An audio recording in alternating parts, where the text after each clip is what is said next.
Kasih karunia dan damai sejahtera dari Allah Bapa Tuhan kita dan dari Yesus Kristus menyertai kamu. Amin. Shalom Bapak Ibu yang dikasihi Tuhan Yesus Kristus. Firman Tuhan yang menyapa kita dan memberangkatkan kita untuk beraktivitas hari ini tertulis dalam Efesus 5 ayat 17. Demikian dikatakan, sebab itu janganlah kamu bodoh, tetapi usahakanlah supaya kamu mengerti kehendak Tuhan. Saudara-saudari, Bapak Ibu yang dikasihi Tuhan, tentunya setiap orang pasti akan sangat-sangat tersinggung atau bahkan marah jika dia disebut sebagai orang bodoh. Tidak ada satu orang pun yang suka atau senang jika dijuluki sebagai orang bodoh, atau dalam bahasa Batak nauto katanya kan, atau naurang roha. Gak ada orang yang suka dalam hal itu kalau disebutkan. Bahkan kalau kita lihat dalam kitab Pengkhotbah 7 ayat 4-9 menyebutkan bahwa orang bodoh adalah orang yang terus-menerus mengejar kesenangan-kesenangan dunia dan menyukai puji-pujian yang menghanyutkan, yang suka tertawa seperti bunyi atau suara duri yang terbakar, yang melakukan pemerasan.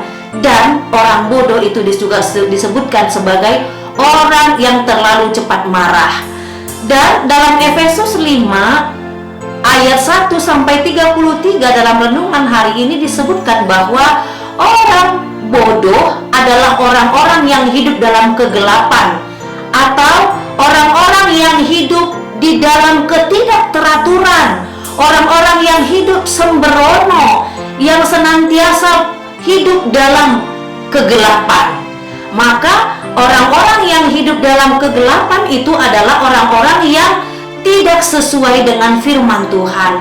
Mereka adalah orang-orang yang suka bersenang-senang, suka berfoya-foya, melakukan huru-hara, penindasan, perampokan, perampasan, mengeluarkan kata-kata kotor, kasar, dan keras, dan hidup tidak teratur.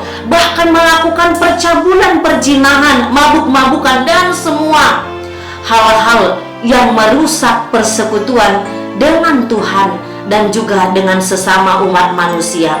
Saudaraku yang dikasihi oleh Tuhan Yesus Kristus, semua itu disebutkan adalah sebagai perbuatan-perbuatan kebodohan dan kesia-siaan.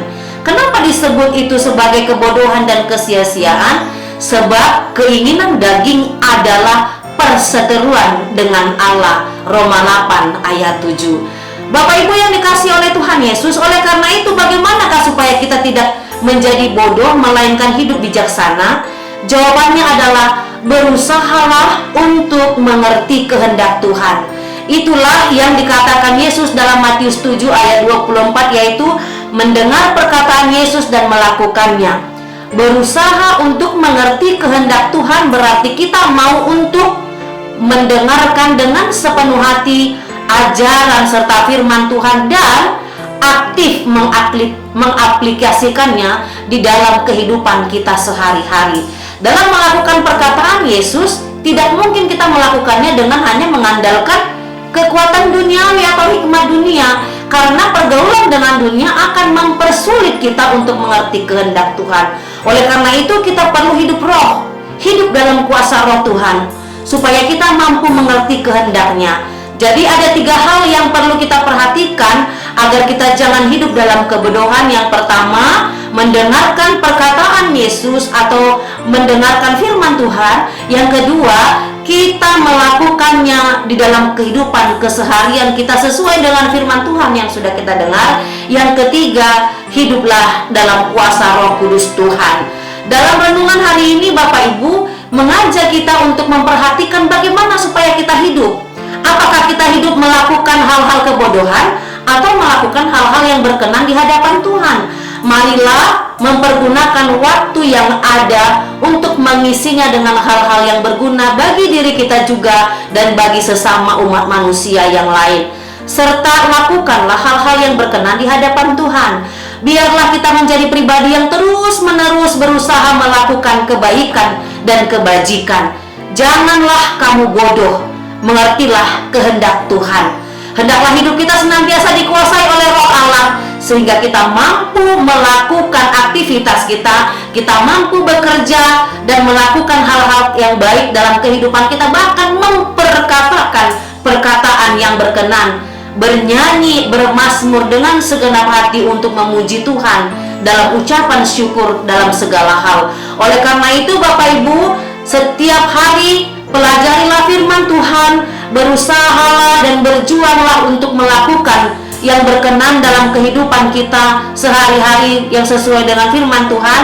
Dan jangan lupa, tetaplah andalkan Tuhan, tetaplah serahkan kehidupan kita kepada Tuhan di dalam doa, supaya Roh Tuhan, Roh Kudusnya menuntunmu dan menguatkanmu dalam menjalani hari-hari kehidupanmu. Mari sebagaimana dikatakan, janganlah kamu bodoh, mengertilah kehendak Tuhan. Bapak Ibu, Tuhan Yesus menolong dan memampukan kita untuk melakukannya. Tuhan Yesus memberkati. Shalom.